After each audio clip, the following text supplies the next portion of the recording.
Hello everyone, welcome to my channel. आज मैं आप सबके साथ थिंक लाइक अ मंक की समरी शेयर करूंगी। ये एक अमेजिंग बुक है जो आपकी लाइफ में पर्पस, पीस और हैप्पीनेस लाएगी, जिसको जय शेट्टी ने लिखा है। जय शेट्टी एक ऑथर और लाइफ कोच है जो पहले एक मंक रह चुके हैं। जय ऑन पर्पस नाम के पॉडकास्ट के होस्ट भी हैं। Think like a monk New York time की बेस्ट सेलर बुक रही है। इस समरी को मैं 2 वीडियोस के थ्रू शेयर करूंगी। इस वीडियो में 6 की पॉइंट्स बताऊंगी। चलिए अब आगे बढ़ते हैं। जय का ये कहना है कि आपको एक मंक की तरह सोचने के लिए अपने घर को छोड़ने या फिर सन्यासी बनने की ज़रूरत नहीं है। आप मॉडर्न वर्ल्ड में भी रहकर एक मंक की तरह अपने माइंड को कंट्रोल या काम करना, अपनी खुशी को किसी चीज़ या इंसान में डिपेंड नहीं रखना, अपना बेस्ट सेल्फ वर्जन लाना, ये सब सीख सकते हैं। इस बुक में 11 चैप्टर्स हैं जो 3 पार्ट में डिवाइड है। Let go, grow, serve. Part 1, let it go. हमें सबसे पहले नेगेटिव चीज़ें जिसे हमने अपनी सोसाइटी से लिया है उसे निकालना होगा, अपने माइंड को क्लियर करना होगा। की 1, फाइंड योर ट्रू आइडेंटिटी। अगर आपको एक मिरर के सामने खड़ा कर दिया जाए जिस पर बहुत धूल लगी हुई हो, तो क्या आप अपने फेस को अच्छे से देख पाएंगे? बिल्कुल नहीं। ऑथर कहते हैं कि ये मिरर आपकी आइडेंटिटी है जिस पे बहुत से लोगों की इन्फ्लुएंस की धूल लगी है, जिस वजह से हम अपनी रियल आइडेंटिटी को नहीं पहचान पाते हैं। ज़्यादातर हम दूसरों की इनकम से इन्फ्लुएंस होकर हम सब पैसों के पीछे भागने लगते हैं। इसके अलावा हम किसी के लुक से इन्फ्लुएंस होकर हम अपने आप को चेंज करने लगते हैं। ऑथर का मानना है कि हम खुद की आइडेंटिटी तभी फाइंड कर पाएंगे जब हमें खुद की वैल्यू पता होगी, हमारे लिए क्या इम्पोर्टेंट है। एक मंक की तरह सोचने के लिए हमें अपनी वैल्यूज़ को आइडेंटिफाई करना होगा। पर बात आती है कि हम अपनी रियल वैल्यूज़ फाइंड कैसे करें। अपनी वैल्यूज़ की एक लिस्ट बनाएं, पहचानें कि वो वैल्यूज़ का ओरिजिन कहाँ से हुआ है। इस बात को सोचें, क्या वो वैल्यूज सच में आपके लिए ज़रूरी है? ऑथर के अकॉर्डिंग 2 टाइप्स की वैल्यूज हैं। लोअर वैल्यूज जो हमें डिप्रेशन, एंजाइटी, स्ट्रेस, जिसमें ईगो, लस्ट, गुस्सा, जेलसी, लालच लाता है। दूसरी हायर वैल्यूज जो हमें खुशियाँ, पीस, सैटिस्फिकेशन, जिसमें काइंडनेस, लव, ऑनेस्टी, थैंकफुल, ये सब आता है। हमें हैप्पीनेस और सक्सेस को वैल्यूज़ में नहीं काउंट करना। वो हमें तब मिलती हैं जब अपनी लाइफ में हम सही वैल्यूज़ चूज़ करते हैं, एक अवार्ड के फॉर्म में। खुद की रियल वैल्यूज़ फाइंड करने के लिए ऑथर ने 2 स्टेप्स को फॉलो करने को कहा है। ऑथर ने एडवाइस दी है कि इसको 1 वीक एटलीस्ट हमें बहुत ऑनेस्टी से फॉलो करना है। पहला, सेल्फ ऑडिट। हमें खुद से ये पता लगाना होगा कि हम कितना टाइम उन चीज़ों में बिताते हैं जो हमारी वैल्यू से मैच करता है, और हम कितना समय बर्बाद करते हैं जो हमारे गोल से हमें दूर ले जा रहा है। अपने पूरे दिन में अपने फ्रेंड्स, फैमिली, हेल्थ और खुद को इम्प्रूव करने के लिए कितना टाइम इन्वेस्ट किया। आज आपने जहाँ मनी इन्वेस्ट किया, क्या वो आपकी वैल्यू से मैच करता है? आपने कौन सा मीडिया देखा आज और कितने टाइम के लिए देखा? कोई भी काम करने से पहले रुक जाएं और सोचें, क्या ये मेरी वैल्यू से मैच करता है? दूसरा, सेल्फ आइसोलेशन। इसका मतलब ये है कि हम एक ऐसी जगह चूज करना है जहां हम बिल्कुल अकेले हों और कोई भी डिस्ट्रैक्ट करने वाली चीज़ हमारे आसपास ना हो। अब हमें ऐसी जगह में रहकर अपने आप से पूछना पड़ेगा कि हम किस चीज़ों में बिलीव करते हैं। हमें अपने आप को एनालाइज करके अपने आप से ये पूछना है कि क्या हम उन लोगों के साथ रहते हैं जिनके साथ आपकी वैल्यूज़ मैच करती हैं। इसके अलावा आपको खुद से एक सवाल करना पड़ेगा कि क्या उस इंसान के साथ समय बिताने से मैं जो बनना चाहता हूँ उसके नज़दीक जा रहा हूँ या नहीं। हमें ऐसे लोगों के साथ रहना चाहिए जो हमारी वैल्यूज़ को समझ सके, जो हमें हेल्प करे हमें इम्प्रूव होने में। की 2, नेगेटिविटी। गौरंग दास कहते हैं कंपैरिजन, कंप्लेन, गॉसिप करना वो इन सबको मन का कैंसर कहते हैं। जय एक एक्टिविटी करते थे, जब भी वो किसी इंसान के लिए नेगेटिव बात गलती से बोल देते थे तो फिर उसके बाद उस इंसान के लिए 10 अच्छी चीजें लिखते थे। वहीं कुछ लोग नेगेटिव सोच वाले होते हैं। ऐसे लोगों के मन में हमेशा नेगेटिव थॉट्स आते हैं। वो अपने साथ साथ दूसरे लोगों को भी नेगेटिव बना देते हैं। ऐसे लोगों से डील करने के लिए थिंक लाइक अ मंक के ऑथर जय शेट्टी हमें 3 मेथड फॉलो करने को कहते हैं।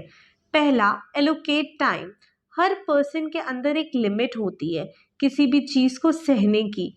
ठीक उसी तरह किसी भी इंसान को झेलने की भी एक लिमिट होती है।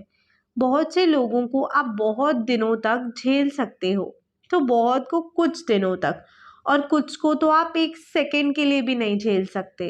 ऐसे में ऑथर कहते हैं हमें पहले से डिसाइड करना पड़ेगा कि हम किस इंसान के साथ कितना समय बिताना चाहिए।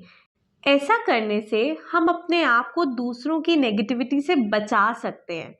दूसरा, 75/25 रूल। इस रूल का मतलब ये है कि हमें अपना 75% टाइम ऐसे इंसान के साथ बिताना है जो हमारी तरह सोचते हो, जो हमें इंस्पायर करते हो। इसके अलावा हमें सिर्फ 25% का टाइम वही ऐसे इंसान के साथ बैठना है जो नेगेटिव सोच रखते हैं। तीसरा, डोंट गेट इन्वॉल्व। तीसरा सबसे इम्पॉर्टेंट रूल है, आपको किसी भी चीज़ या डिस्कशन में तब तक शामिल नहीं होना है जब तक आप उस चीज़ की पूरी जानकारी या नॉलेज ना हो। पर ऐसा भी हो सकता है ना कि नेगेटिविटी हमारे ही अंदर हो। उसके लिए जय ने reverse negativity with spot stop swap का तरीका बताया है। स्पॉट, सबसे पहले आपको ये ध्यान देना होगा कि आप कैसा महसूस कर रहे हैं। जब भी आप अच्छा फील नहीं करते हैं, उसकी वजह कोई ना कोई नेगेटिव थॉट हो सकता है जिसको आपको स्पॉट करना है। स्टॉप, तुरंत उस नेगेटिव थॉट को रोक दें, अपने पे ध्यान दें, अपने आप को रिमाइंड कराएं कि आपको वही बोलना है जो आपके लिए अच्छा है। स्वैप, अब आपको नेगेटिव थॉट को पॉजिटिव थॉट में स्वैप करना है। एंगर, गुस्से का सॉल्यूशन है फॉरगिवनेस। गुस्सा एक नेगेटिव इमोशन है और ये लोअर वैल्यूज़ में इंक्लूड होता है। अगर एंगर इमोशन को स्वैप करना है तो उसको फॉरगिवनेस में स्वैप करें। जय कहते हैं कि जब भी आपको किसी पे गुस्सा आए तो आप उसको लेटर लिखें फॉरगिवनेस पे।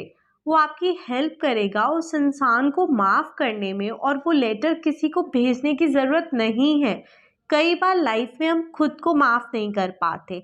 आप फॉरगिवनेस लेटर खुद के लिए भी लिख सकते हैं। फियर, डर। जैसे कॉइन के 2 साइड्स होते हैं, वैसे ही हम फियर को 2 तरीके से यूज़ कर सकते हैं। एक एग्जाम्पल लेते हैं, या तो हम एग्ज़ाम के डर से कपकपाने लगे, उसके नेगेटिव रिजल्ट सोचने लगे, या उसको वार्निंग समझकर एग्ज़ाम की प्रिपरेशन के लिए और एफर्ट्स लगाने लगे। की 4, इंटेंशन। जब भी आप किसी चीज़ को अचीव करना चाहते हैं और उस चीज़ को अचीव कर लेने के बाद भी आपको सेटिस्फिकेशन ना मिले, तो समझ लीजिएगा कि आपका उस चीज़ को अचीव करने का इंटेंशन गलत था। हमें किसी भी काम को करने के पीछे का इंटेंशन जानना है तो जय रिकमेंड करते हैं वाई लीडर्स टेक्निक का यूज़ करें। खुद से बार बार पूछें कि आप क्यों वो चीज़ चाहते हैं। हम हमेशा अपनी आखिरी रिजल्ट पे फोकस करते हैं, और जब वो हमें नहीं मिलता हम बहुत ज़्यादा दुखी और परेशान हो जाते हैं। हमेशा उस गोल को अचीव करने के प्रोसेस को एंजॉय करना चाहिए। Part 2, growth. की 5, धर्म। जब आपका नेचुरल टैलेंट और पैशन कनेक्ट करता है दूसरों की हेल्प करने में, और वो आपकी लाइफ का पर्पस है, तो आप अपने धर्म में जी रहे हैं, जो आपको एक अलग सेटिस्फिकेशन देगा। आप इन चारों में से किसी एक क्वाड्रेंट में हैं। Skill but no passion. यदि आप कुछ ऐसा कर रहे हैं जिसमें आप अच्छे हैं लेकिन उस काम से प्यार नहीं करते, तो आपको करियर में ज़्यादा चेंजेस लाने की ज़रूरत नहीं है। आप जिसमें अच्छे हैं उसमें ही अपने पैशन को डालने का सोचें, या अपने पैशन को अलग से टाइम दें। एक और ऑप्शन है कि आप अपनी स्किल से प्यार करने का रीज़न ढूंढें। तीसरा, no skill and no passion. इस तरह के काम से बचें। हो सके तो इसे करना बंद कर दें। हो सकता है कि आप किसी कलीग के साथ इंटरचेंज कर सकते हैं।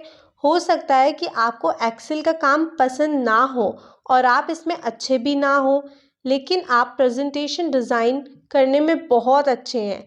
किसी और की स्थिति जस्ट अपोजिट हो सकती है। ऐसे में आप एक दूसरे की मदद कर सकते हैं। No skill but passion. इस केस में आप अपने स्किल में वर्क करें, कंसिस्टेंसी मेंटेन करें। चलिए अब जानते हैं वैदिक पर्सनालिटी के बारे में। जय कहते हैं कि 4 वैदिक पर्सनालिटी होती हैं: गाइड, लीडर, क्रिएटर, मेकर। अगर हमें हमारी कौन सी वैदिक पर्सनालिटी है, अगर ये पता होगा तो हम अपनी स्ट्रेंथ को जान पाएंगे और अपने धर्म के अकॉर्डिंग अपनी लाइफ जी पाएंगे। मैं आपके साथ डिस्क्रिप्शन बॉक्स में एक लिंक शेयर करूंगी जिसमें आप कुछ क्वेश्चंस का जवाब देकर अपनी वैदिक पर्सनालिटी पहचान सकते हैं। की 6, लोकेशन एंड टाइम। जय शेट्टी अपनी बुक में कहते हैं, लोकेशन के पास एनर्जी और टाइम के पास मेमोरी। हर एक लोकेशन हमें एक अलग तरह की फीलिंग देता है।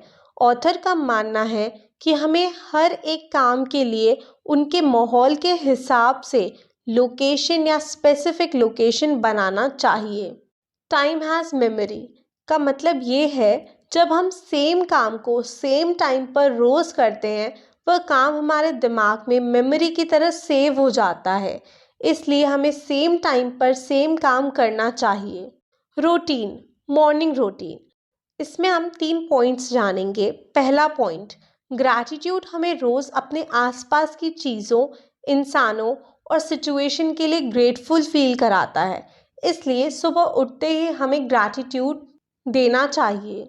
दूसरा, हमें अपनी लाइफ में अच्छी बातें अपने माइंड में डालना ज़रूरी है।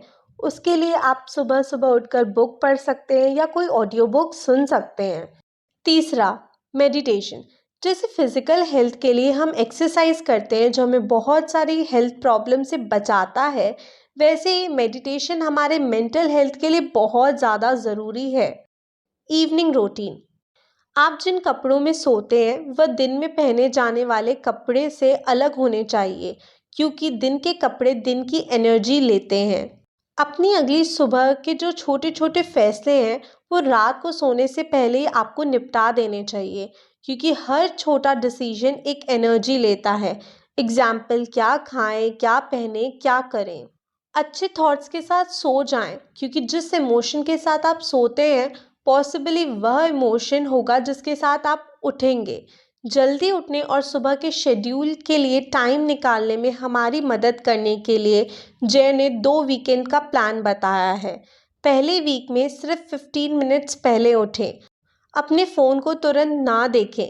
इसके बजाय जितना हो सके सुबह के शेड्यूल को करें। दूसरे वीक में 15 मिनट्स और जल्दी उठें। अब आपके पास अपनी सुबह के शेड्यूल को पूरा करने के लिए टोटल 30 मिनट्स का टाइम है। हम इस बुक के 5 की पॉइंट्स नेक्स्ट पार्ट में करेंगे। Thank you.